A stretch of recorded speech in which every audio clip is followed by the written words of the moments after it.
So this is just after 15:30 hours GMT, 2:30 p.m. in London on Thursday, the 22nd of April 2021. And we were looking in the last part. This is part C, let's say. We were looking at the role, the racist role, the anti-Muslim role, the corrupt, illegal, unlawful role played by Justin Welby. Now, Justin Welby rushed to condemn, to join the stupid cabinet minister at the expense of education, Gavin Williamson, and other racist morons, to condemn the exercise of the right to protest, peacefully protest, that otherwise is claimed to exist in the UK, but the protest that Gavin Williamson and Justin Welby rushed to condemn was the protest that lasted only a few days, maybe, by the concerned parents and guardians and other people in the community in West Yorkshire, in Betley, in West Yorkshire. Whether the purpose of the protest or the demand underlying the protest is something that other people agree with or not is not the issue. The issue is the right to protest, even if other people disagree with the demand on anything, any issue. That is the whole point. And the right to protest has been recognized as one of the most essential rights for society. Societies across the world. And it is a universal right which is sacrosanct. It's not something that can be negotiated. There is no reason to challenge that right when the right is being exercised peacefully by the persons doing the protest.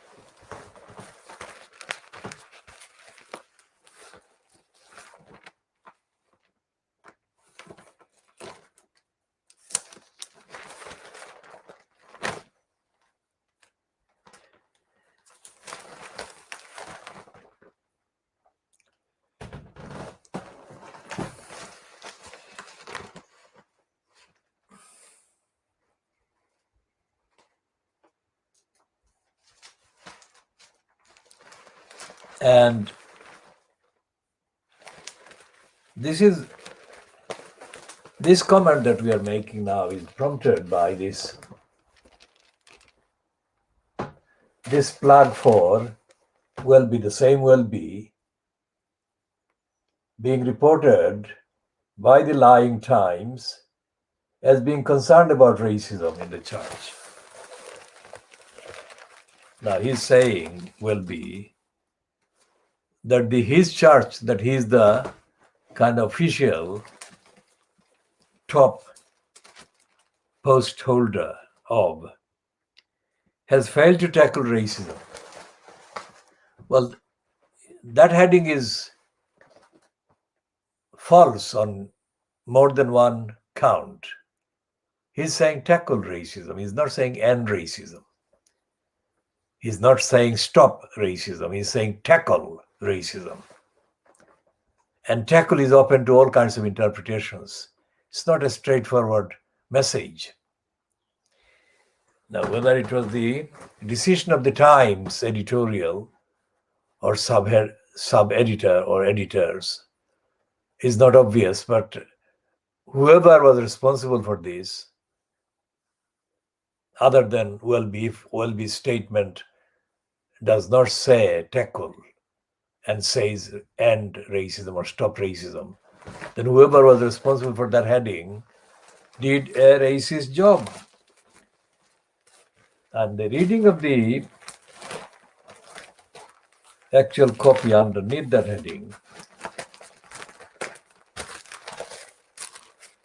heading,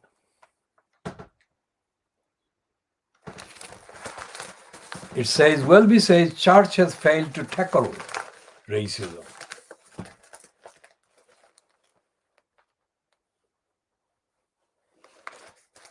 Now it's written by somebody called Kaya Burgess, described as religious affairs correspondent. And there is such a lot of work to be done to correct the lying, incompetent, misleading, racist Fleet Street every day. Our movement has been correcting so many of Fleet Street for decades. And all of these activities have been, if you like, costed, funded by our own resources and carried out with our own resources. And here is a list of the 4-point action or 4 points of tackling.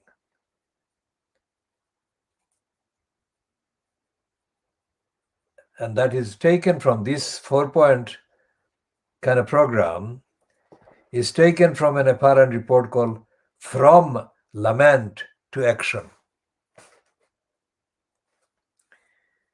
Now, he doesn't obviously lament his anti-Muslim role, either over the Batley school parents and guardians protests, or about his historic role in capitulating to and colluding with and perpetuating the record, anti-Muslim record, in the social context. Of course, we don't accept or suppose or expect the theological characteristics to be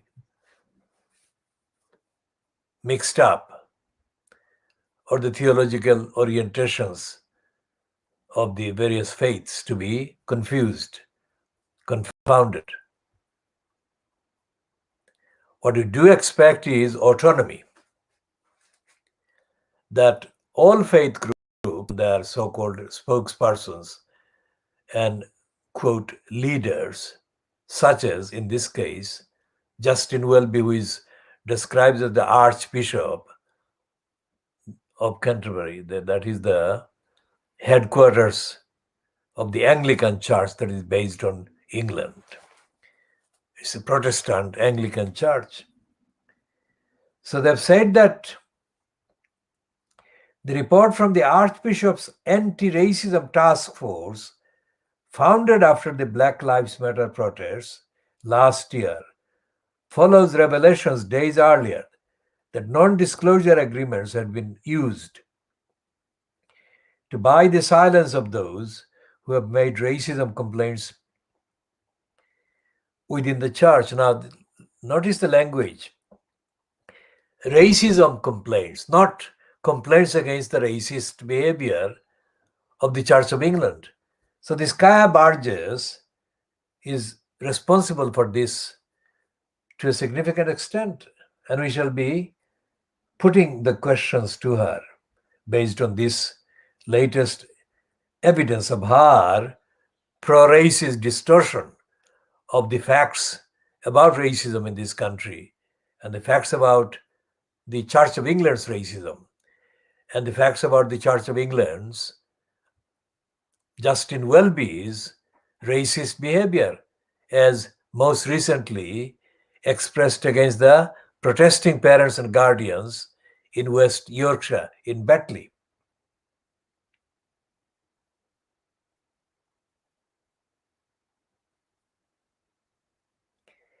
And this piece says the from lament to action apparently calls for all church job shortlists to have at least one ethnic minority candidate. Next one is a racial justice officer to be appointed in every region. And the third, 15% of General Synod, that is the bureaucracy of the Church of England, 15% of General Synod and local parochial church council members to be non-white by 2030. And finally, on this 4-point list, a racial justice Sunday to be added to the church calendar. Now, even being most kind and generous, the context of racism is so serious and it affects the lives of Christians as well as non-Christians. Because the narrative, the racist, hateful, racist narrative that constitutes incitement to racist and religious hatred, as exemplified or illustrated by Justin Welby's joining Gavin Williamson and other racist morons in wrongly, falsely, untruthfully accusing the Muslim parents and guardians protesting against the Batley School for violating democracy, which is exactly what the Rupert Murdoch scum columnist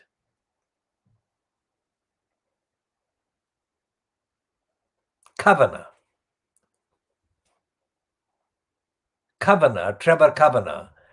the Terrible Kavanagh had described, denounced the 12 or 15 or 20 at most protesters at Batley as killing British democracy by exercising their right to protest.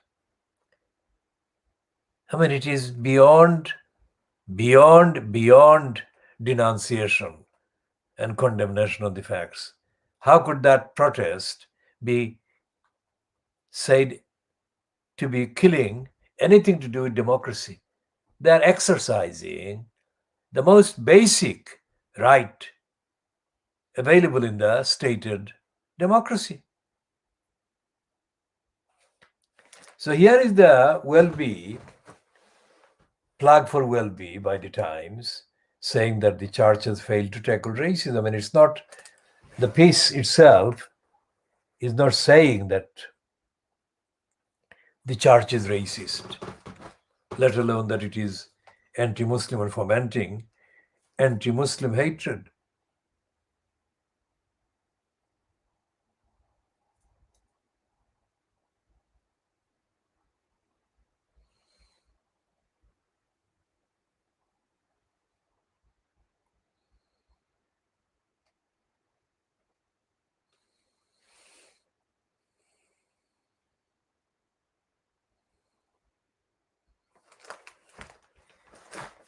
And there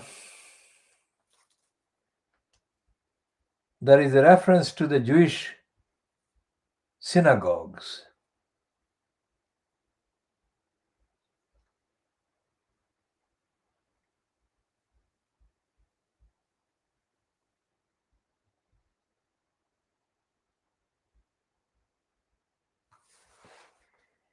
And a report allegedly written by what is called the writer Stephen Bush.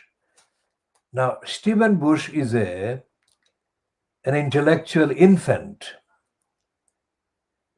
who is allegedly from Bethnal Green. He was born in Bethnal Green, but has become one of the handful of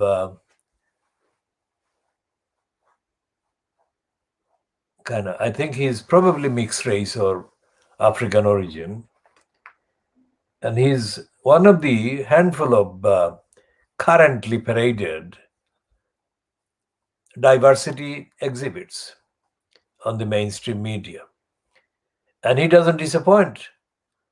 His racist kind of role models. He comes across as a kind of careerist who knows that his appearance, his black appearance, is enough to identify his demographic location. But politically or socially, Stephen Bush doesn't identify with any black African or Asian part or parts in the community, in the UK demography, UK society. And this is the kind of final substantive evidence of what the likes of Stephen Bush are engaged or given platforms to do, to isolate, to deny the existence of black people in communities and in actions against racism. Because everything that today's Guardian says about the Runnymede Trust and about the conservative, the Boris Johnson fronted cabal's denial of racism report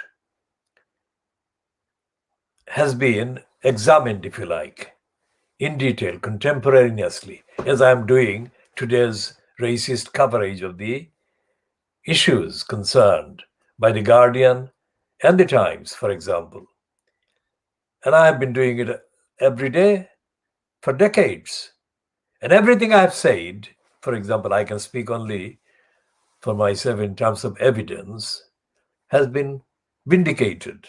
Everything I've said against the likes of J. Welby and likes of Gavin Williamson, likes of Runnymede Trust, likes of The Guardian, likes of Tory Sewer, and the likes of Munira Mirza, and any of the other tokens and stooges and nephew Toms or niece Toms, everything I've said on the evidence at the time of the collusion and capitulation to racism and racists by the stooges and diversity exhibits or ethnicity exhibits has come true. Now, if you add up all these predictions, observations, and analysis and dissections I have done for decades, you can find that the contents would be substantially, in terms of volume, in terms of the length of the analysis, far bigger, far longer, and far more comprehensive than all the combined materials that you could find in terms of the principles that I have addressed and in terms of the values that I have applied. The combined contents of all the state-funded and state-promoted or supported kind of token or active extensions of the racist status quo. And there is nothing in any of the academies or academic institutions, either singularly or collectively, that could match the volume, the currency, the kind of immediacy and the accuracy of what our movement has done and said. Think about this. And so therefore, although the Guardian is owned by, they say, a not-for-profit Scott Trust, which gives £30 million every year for the publication of the newspaper, and Murdoch, who is a billionaire, multi-billionaire many times over, who has made the billions it has to be said, and I'm saying it, whose main source or sources for the multi-billion pound net worth that he is now worth, has been based on the robbery and looting of the gullibles. By the gullibles, I mean Gullibles, the simpletons in Little England, who have been the main customers of the pornographic scum and the now defunct News of the World, which the private eye calls News of the Screws. And Murdoch was forced to scrap that News of the Screws in the wake of the Levison report, or in the wake of the phone hacking, actually.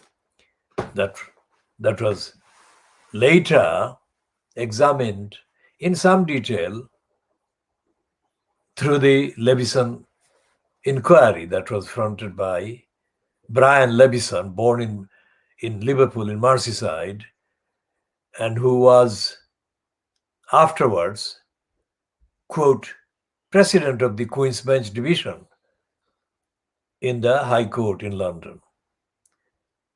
Now, nothing that Brian Levison has done as a, quote, judge in the English legal bureaucracy can say that he was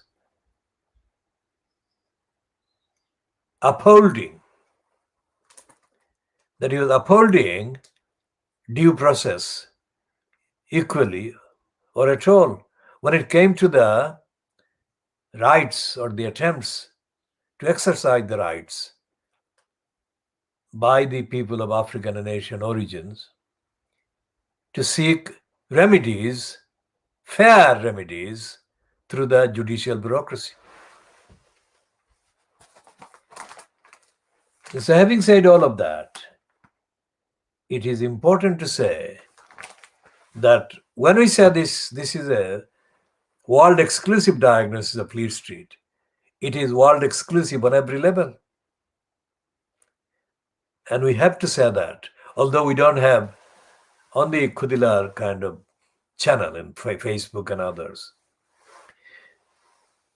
we have different policies for our Twitter account as opposed to, as distinguished from the Facebook account, the main Facebook account run in the name of the Khudilar campaign. There are several accounts on social media that we use to promote, post our original material, originally authored world exclusive materials. So we don't have followers, we don't have friends. We don't want to do that because it will be a diversion unless the friends appear to be equipped, demonstrably, evidentially equipped with the willingness and the ability and the capacity to rigorously participate with us in exchanging substantial intellectual materials and contents and evidence. Any other way of contracting and communicating will amount to chit-chat and diversionary waste of time. That's the substantial one. The second substantial one is that we don't broadcast or we don't publish anything intentionally to promote our image or our kind of narcissistic aspects of our personalities. That is not the purpose. And we avoid all narcissism and exhibitions. And the third substantial point is that although we are broadcasting from London, East London, we are covering the whole world And the whole world includes literally all intellectual facets and aspects of human existence as far as is accessible by the means of access that we can exercise. And that means that when we talk about Boris Johnson as a congenital liar, it's not our phrase.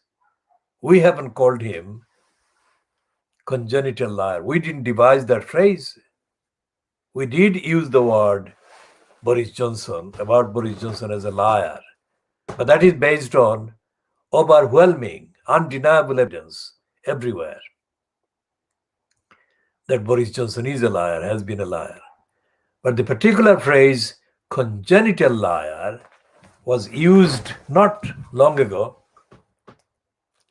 about Boris Johnson by the recently retired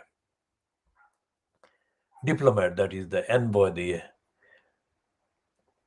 ambassador in the UK from France. It's a woman who spent several years in London as the French ambassador until her recent retirement. And she has told the Times, that is just strictly as a reference.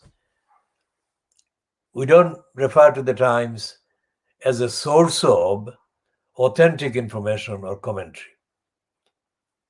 And we don't accept that since Rupert Murdoch took over the Times in the 1980s, that the Times has remained the same as it had been considered to be for quite a number of years in its existence. And the Times is one of the earliest, one of the oldest newspaper titles. Although the name has been changed, the original founding name was the Daily Herald or something. The name has been changed. The Times was not the name of the title at the beginning. Let's see what it was. The Universal something, I think it was called.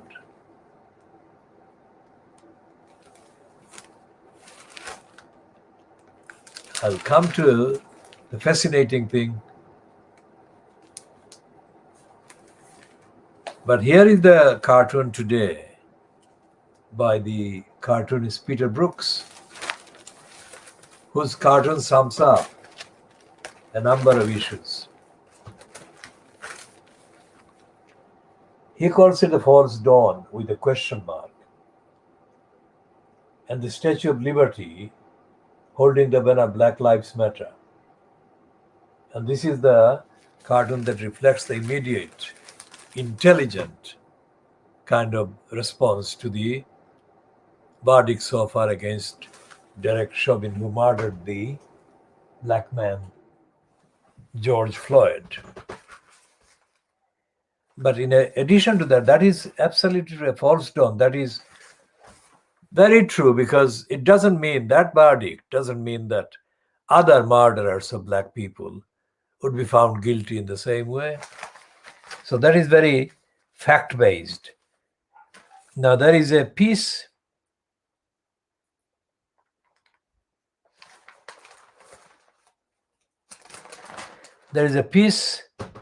in the Times written by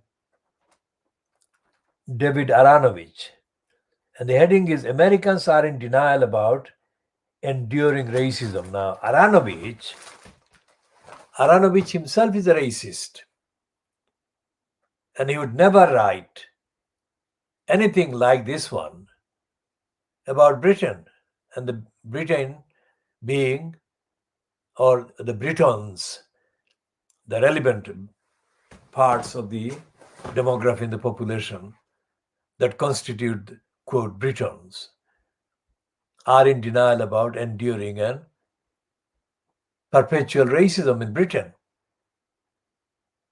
Think about that. And Aaronovitch is being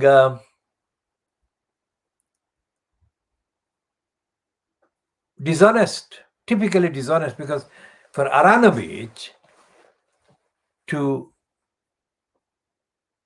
part take part in the propaganda newspaper, The Times, owned by Rupert Murdoch, is itself a racist act, because his role has been to abuse the supposed membership of the Communist Party on his part. To what extent he was a communist, to what extent he believed in the actual values advocated by the genuine proponents of communism, has never been explained. So it has been a tag that he has been trading on. And to suggest that a former communist is working for Rupert Murdoch means that communism is bad, dead, and Murdoch is better than the communist ideology and the communist program for society or about society. And the other thing is that the Times, being the racist paper, it follows the nomenclature very closely in accordance with the racism. So therefore, any names that it detects to be of African or Asian origin or a Muslim, binned. Communications are received by the Times, hundreds, if not thousands of letters, phone calls, other communications are received daily by the Times. And I'm talking about those that condemn the Times' role and the coverage and the cover-ups and the distortions and the lies daily. The Times never admits that. And for example, the list of people who are published in the Times letters section, the list of the people itself is a giveaway. So these names: His Royal Highness Prince William. And that is the letter that is headed Prince William's call to save the earth. Save earth, that is, not the there. His Royal Highness Prince William, Her Majesty Queen Rania Al Abdullah, Khali Blanchett, or Kate Blanchett. Sorry, it's Kate Blanchett. Christiana Figueres, Danny Apse, Albes or Albis, Sir David Attenborough,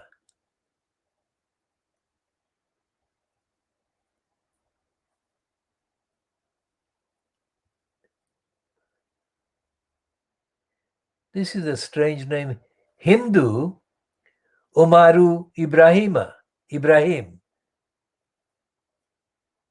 Then Indra Nui, Naoko Yamazaki,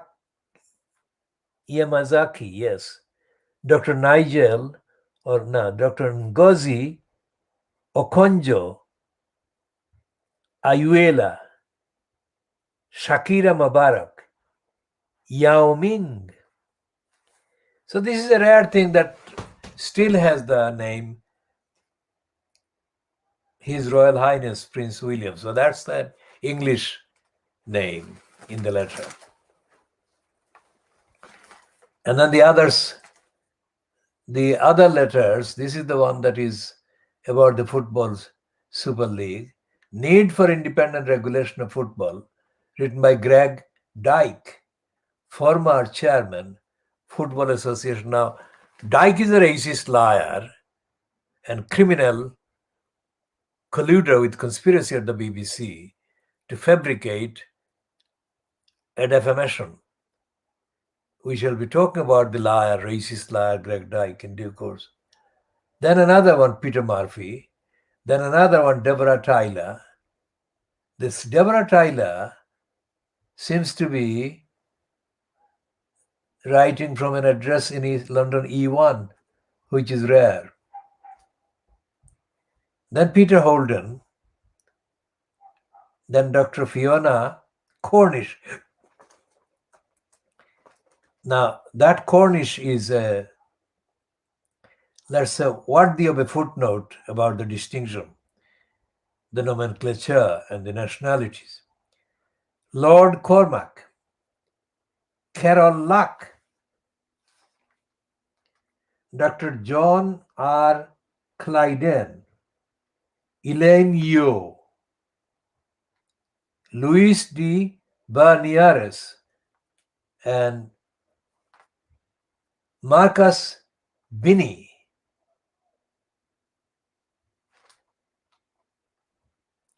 Camilla West, Deborah Tyler,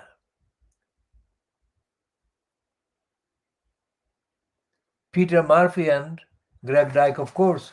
So these names, with a few, about a handful of the last names suggest the person or persons may be from the Far East, Chinese or Japanese or similar kind of backgrounds.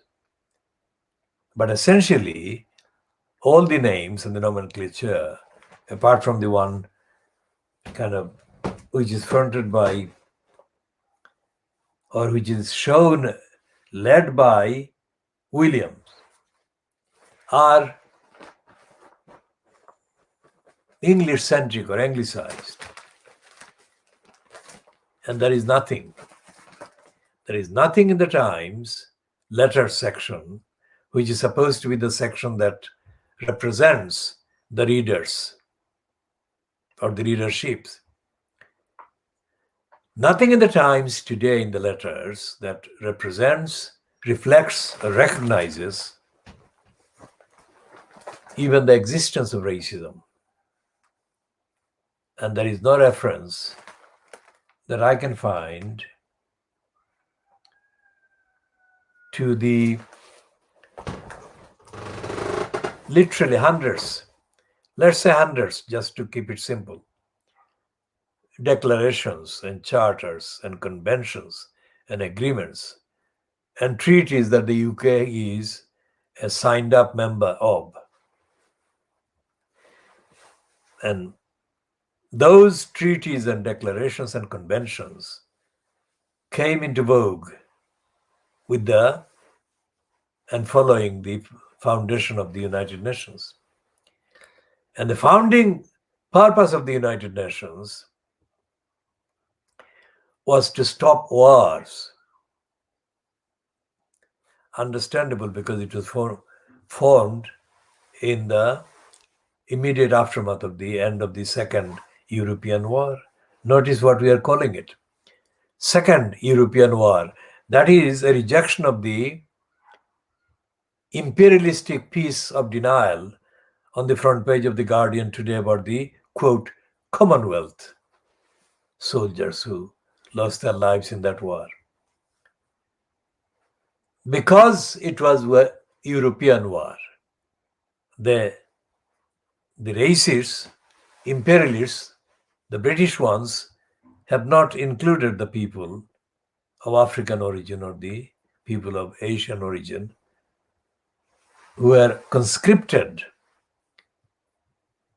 to fight and give their lives on behalf of the British Empire.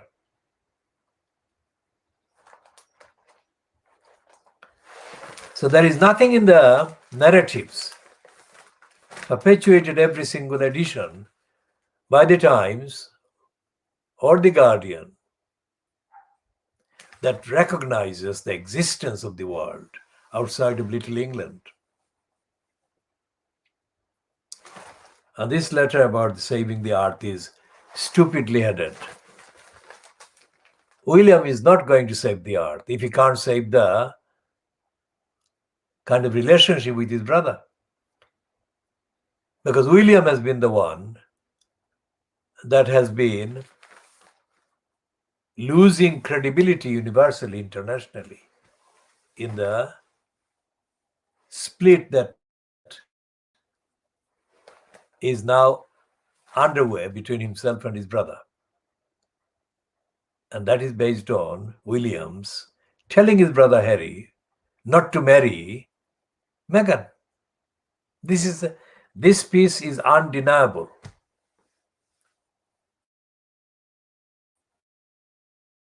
Well, he told Harry not to get too close to Meghan before the marriage, of course.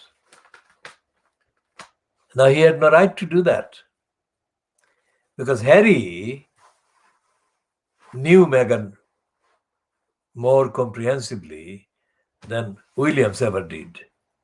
So Williams' only basis for saying to Harry to not get close to Meghan was from a distance. So he had no direct evidence that Meghan should not be the girlfriend or wife of his brother. And when their mother was murdered, this is our word. Felicity would never say that Diana was murdered, but absolutely everything points to the fact that she was murdered, as was Dodi Fayed. When their mother was murdered in 1997, these two children automatically, because they were in the news, undeniably they were in the news, they received the largest volume of sympathetic messages and wishes from people around the world. So the people took a very kindly attitude towards these two children. And people wanted and would still want these two boys to genuinely stay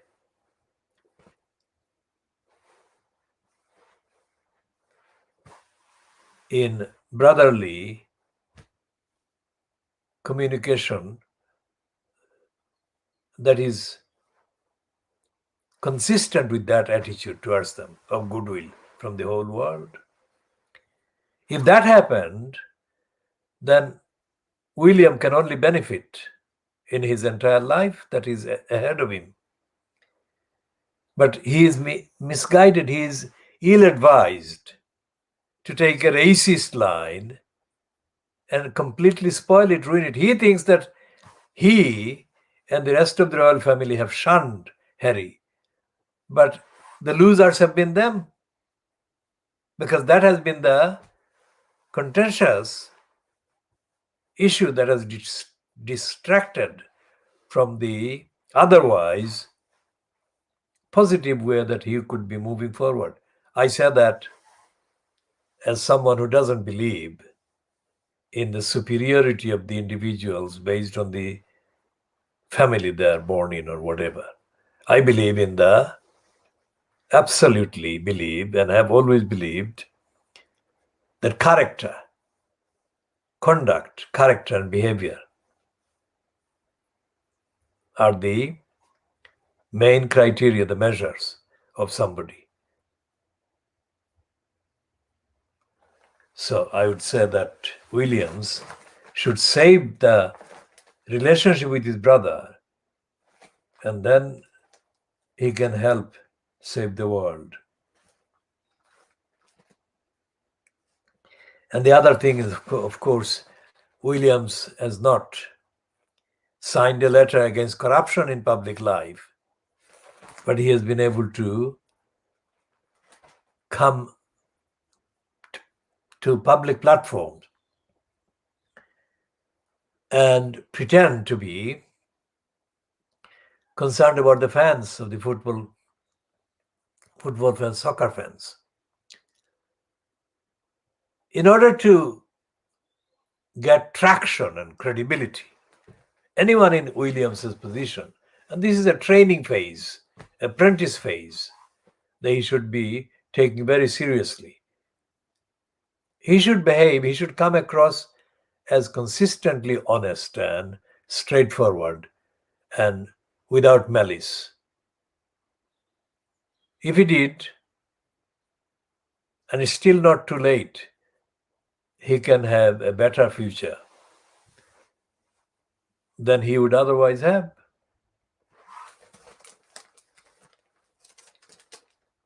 And if Diana, their mother, was around, definitely she would be advising them to be very, very supportive of one another and close to one another. And William should make a magic declaration along with Kate how much they value Meghan. That would make such a magical difference in terms of the narrative. Okay, so going back to talking about the racism of the times,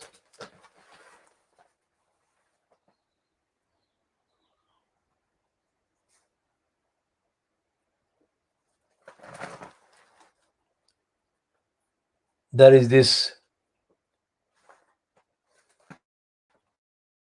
section about the law in the Times. And this section has got two items.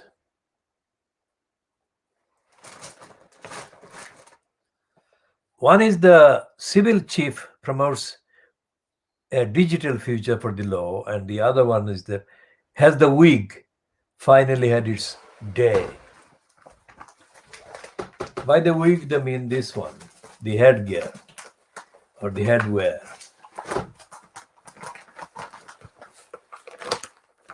The one shown in the middle. Now, the operative assumption in the Times legal section is that the law is working fine and the courts are doing fine and the lawyers, licensed law traders, are doing fine. And that was the assumption even when John Mortimer wrote the stuff. He thought he was making people laugh about the law, but capitalizing on the so-called kind of humorous, sub-satirical kind of aspects of the law. Mortimer actually did severe damage to the cause of exposing the criminality, the corruption, the injustice, and the oppressive denial of access to most people, the many that is, to seeking remedies through the law or the law courts. And the reason I call these kind of careers licensed law trader, that is my analytical tag for them, instead of calling them barristers or solicitors. Because I'm trying to dispose of the brainwashing kind of impact and effects.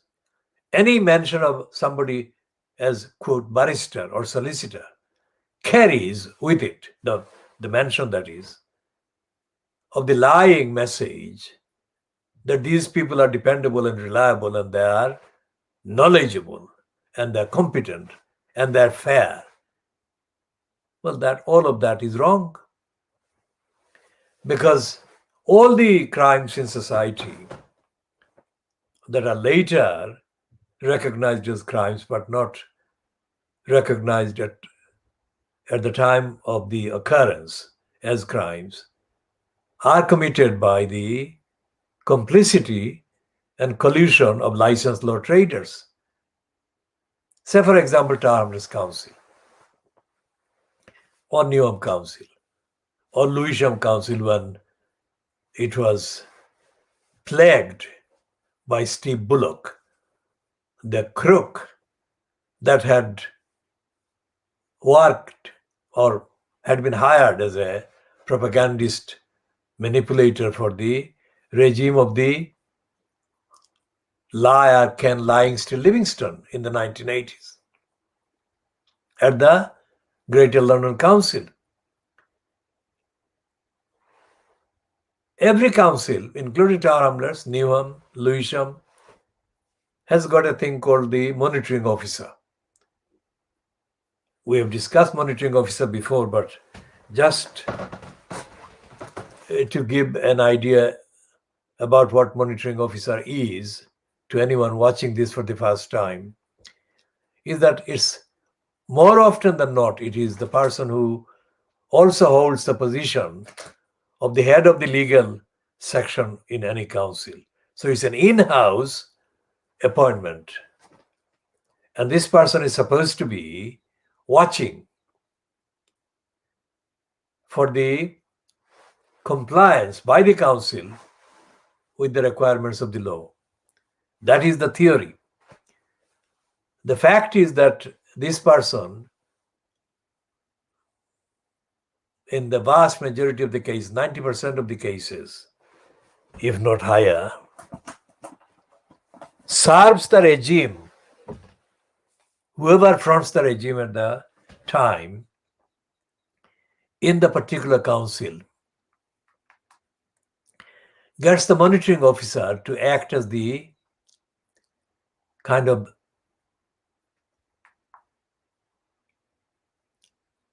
official kind of liar and denier of the legal obligations. So, when in January 2013, the Conservative Member of Parliament for a Surrey constituency, Bob Neal, who was a licensed law trader himself, but who was no longer in practice as a licensed law trader. So therefore he knew enough about the licensed law trade to be able to comment on the illegal behavior of Isabella Freeman. Isabella Freeman was the monitoring officer in place, still in place at the time that he discussed her role during the incumbency in the corrupt post of elected mayor, incumbency of Luthuraman. And what Bob Neal said about the role and behavior played by Isabella Freeman and the disgraceful behavior of Isabella Freeman, that was full of venom, full of illegality, and full of criminality on the part of Isabella Freeman.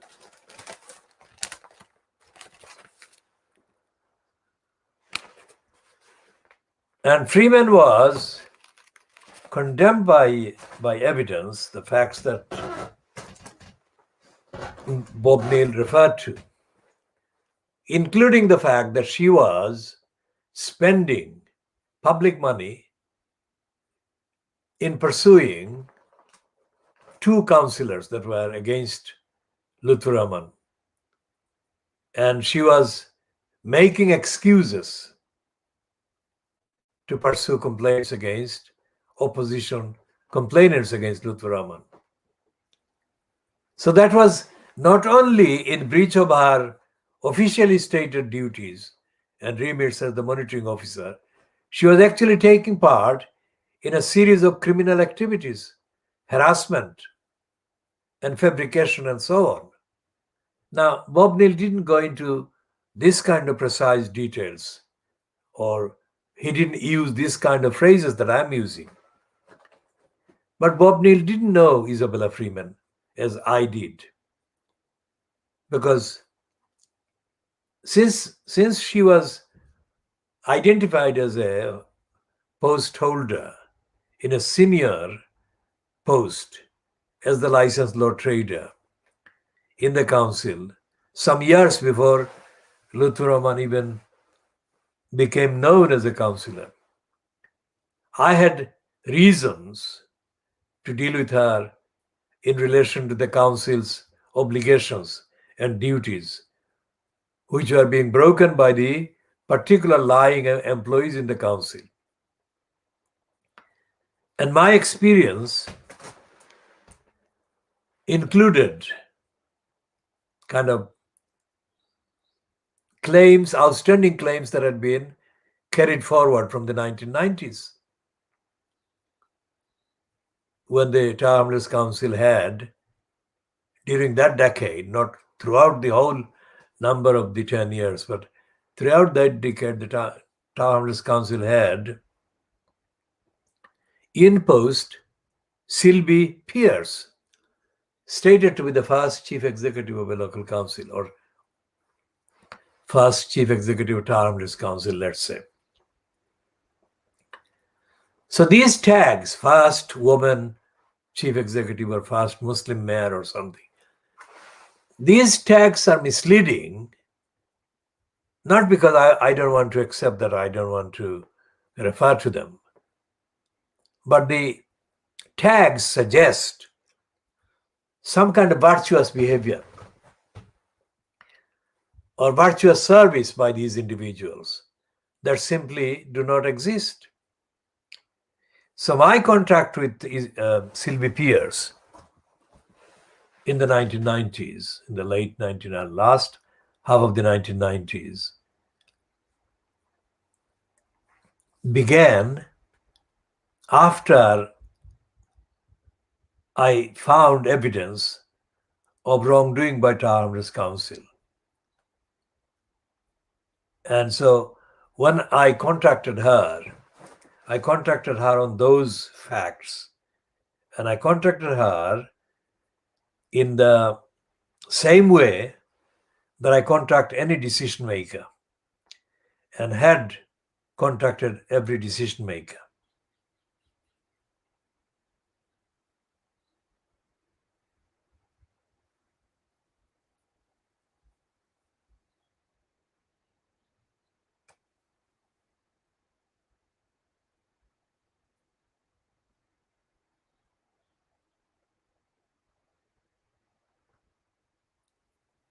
And I found that Isabella Freeman came across as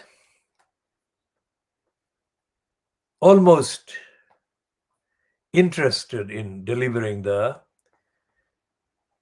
appropriate service and answers to the questions. But she failed.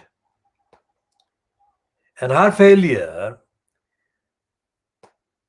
was both personal on her part, that she was less than dedicated to telling the truth and serving the community, and also to the fact that the majority of the post holders around her at the time, not the administrative staff as such, but holders of positions like head of a section or a director in the section, the Tower Hamlets Council had more criminals and crooks in posts than it should have ever got itself into having. No council should have criminals in posts. Full stop. And any monitoring officer worth the name and the description should have made sure that no known crooks or criminals were or was allowed to continue in the posts.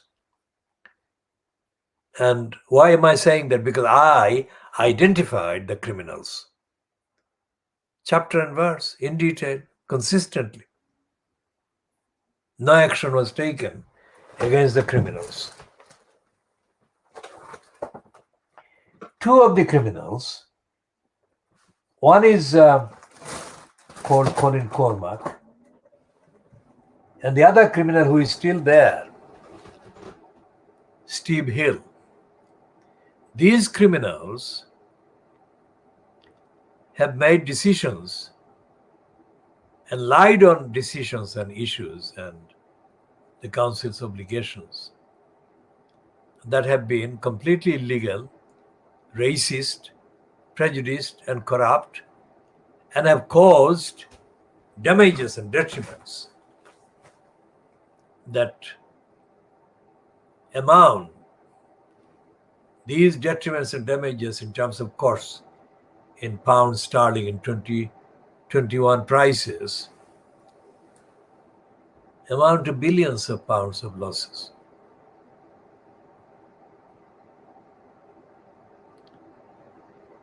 So Isabella Freeman was in post all of that time, and Bob Neal had no idea of any of that. Or Bob Neal didn't seek evidence from any member of the public. Bob Neal was a conservative, still is a conservative, and he was only trying to help his fellow conservative and the conservative cause as brought to him by Peter Goulds. And Goulds, although he has been a Tower Hamlets councillor for a period longer than there has been an elected mayor post, Peter Goulds is not from Tower Hamlets, not from East London, and his knowledge is limited.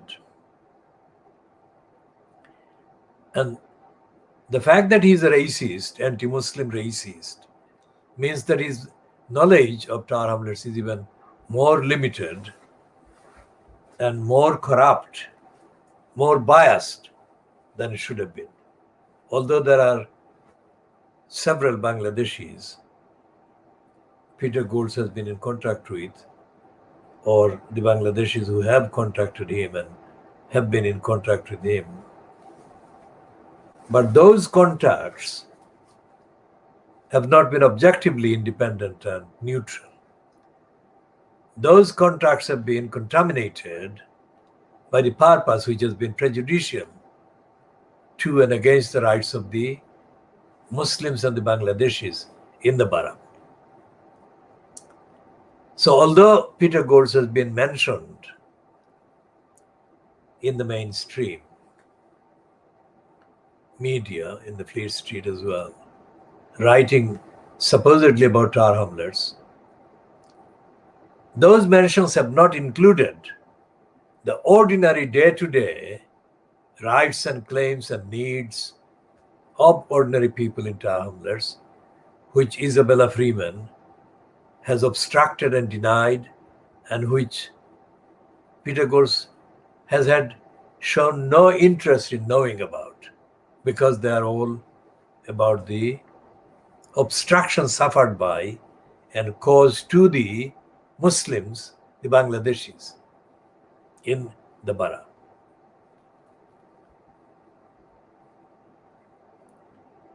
So whatever he would have said to Robert Neal, Bob Neal, would have been influenced by his own prejudice, that is, Peter Goulds and his ignorance.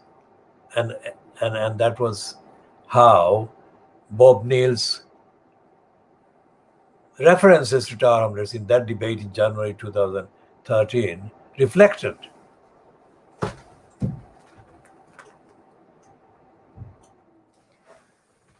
Think about this seminar. This is not something that you can get hold of just by having a chat in the pub or whatever, pubs that are reopened or theoretically opened.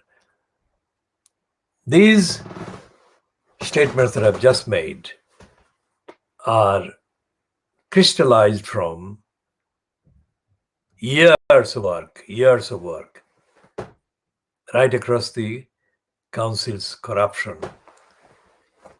and the criminality of Steve Hill and his criminal gang. Now, there are so many kind of absurdities and contradictions about the corrupt Tower Hamlets Council that to understand the actual pattern of corruption and racism and dysfunction, it is necessary to understand a lot of complex facts about how the council is controlled, misled, mismanaged, and the resources stolen and robbed, and the people are stolen and robbed and denied.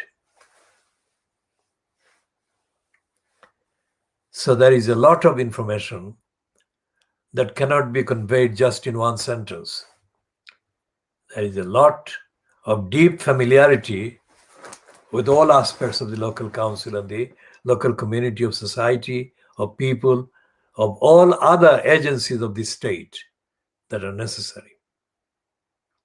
But Bob Neal didn't refer to any of those. What he did was summarize the points that had been made to him by Peter Goulds.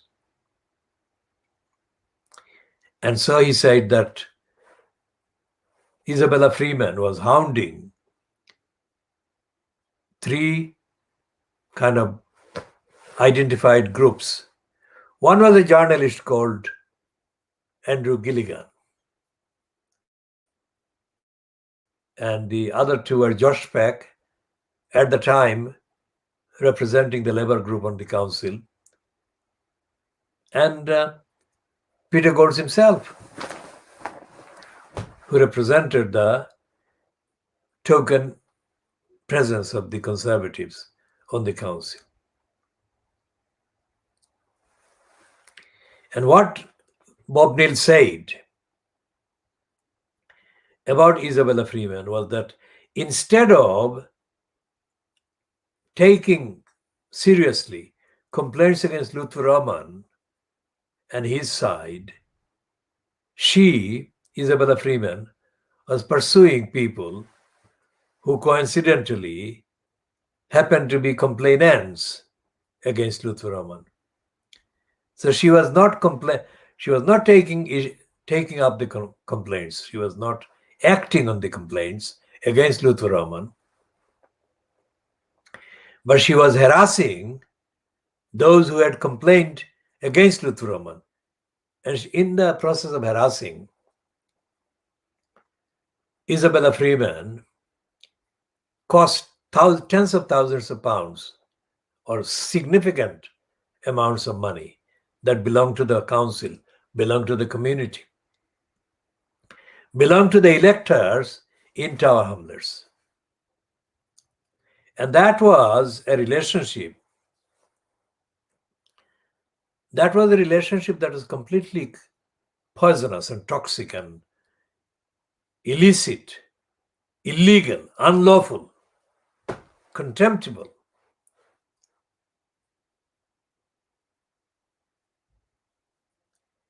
And what Bob Neal didn't say in the so-called debate that he staged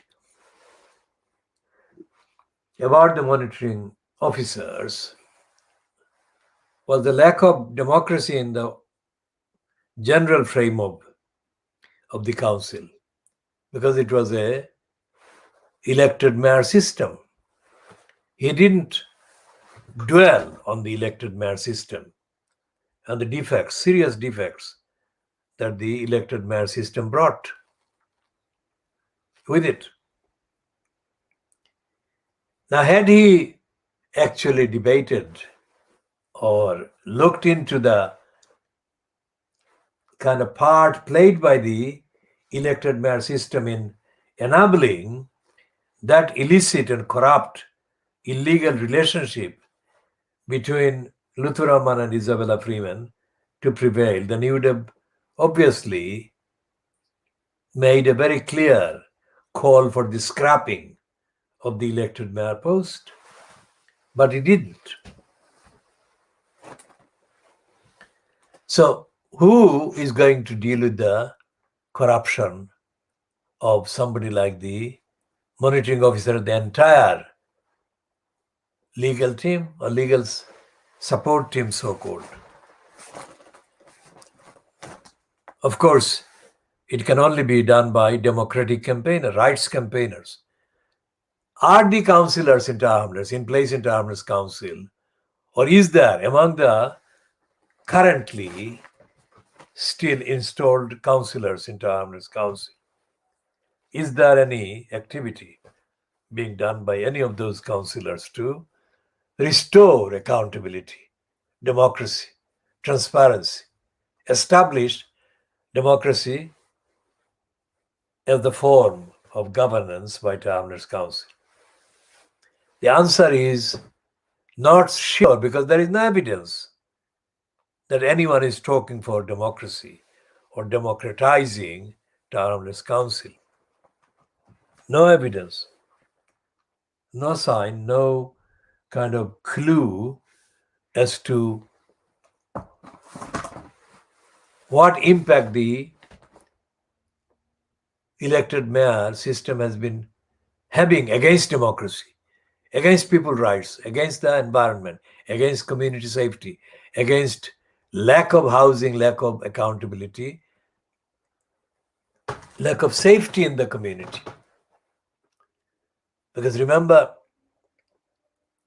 when we talked about the seasonal harm laborers being brought into this country from other countries, we refer to the reluctance on the part of the indigenous young people to work. That's the reason why there is always shortage of labor. When the physically available people in the country brazenly refuse to do the work that is needed to keep the society going. Basic production, basic commodities, basic consumer items, fruits, vegetables, foodstuff, all the other things. That is also the attitude on the part of too many Bangladeshi origin young people born in Tower Hamlets to Bangladeshi parents. Too many of them, as I have said in many, many posts and comments before, too many of them are refusing to do the work. So they are loitering with intent across and in council estates, and mainly council estates because of the kind of preponderance of Bangladeshi origin families and individuals on housing estates that are mainly council estates or used to be council estates, are now controlled by the crooks of Harka and Tower Hamlets community housing. Community is a completely misused kind of word in that context. THCH, Tower Hamlets community housing. And neither the Harka criminals nor the Tower Hamlets community housing criminals, not the other bogus kind of housing association that is controlled by Tower Hamlets Council itself, but is not called after the council. Like, none of these housing controllers, let's say, or controllers of the housing estates,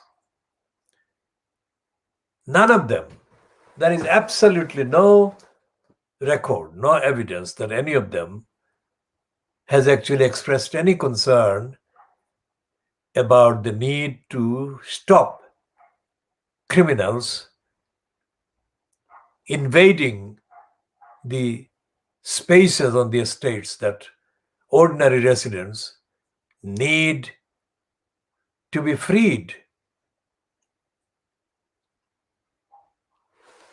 Now, that has not been the case. So the criminals from the Bangladeshi community have invaded the space of the council estates. And the police have known about that, but the police have refused to take action to stop the criminals taking over the spaces on the council estates. And no councillor known to us or as known to us has taken any action to draw the attention of the police and the attention of the council's executive mayor to put an end to this criminality and criminals taking over the state. Now you have to imagine, this cannot be described in just one talk, because there are literally thousands of things that are being violated by these criminals taking over the spaces on the estate or estates.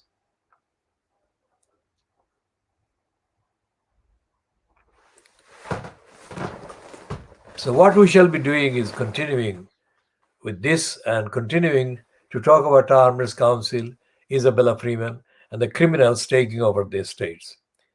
And we shall be doing this as evidence that must be used for voting for no mayor on the 6th of May.